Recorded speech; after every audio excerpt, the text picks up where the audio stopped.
الرحیم صحیح بخاری 966 حضرت سعید بن جبیر رحمۃ اللہ علیہ سے روایت ہے، انہوں نے کہا میں حضرت ابن عمر رضی اللہ تعالیٰ عنہ کے ہمراہ تھا، عبداللہ بن عمر رضی اللہ تعالیٰ عنہ کے، جب ان کے پاؤں کے تلوے میں نیزے کی نوک چبھ گئی، ان کا پاؤں رکاب سے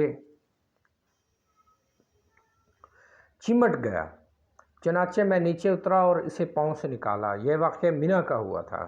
حجاج بن یوسف کو جب اس کی اطلاع ملی تو آپ کی عیادت کے لیے آیا اور کہنے لگا کاش ہمیں معلوم ہو جائے کہ کس نے آپ کو یہ تکلیف پہنچائی ہے۔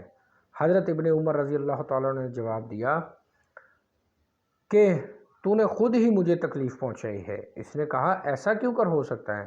حضرت ابن عمر رضی اللہ تعالیٰ عنہما نے جواب دیا کہ تو نے ہی تو اس دن ہتھیار اٹھائے جس دن ہتھیار نہیں اٹھائے جاتے، اور تو نے ہی حرم میں ہتھیار داخل کیے حالانکہ حرم میں ہتھیار نہیں لائے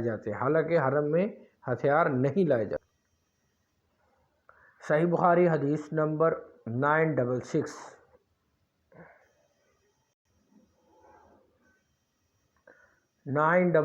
صحیح بخاری۔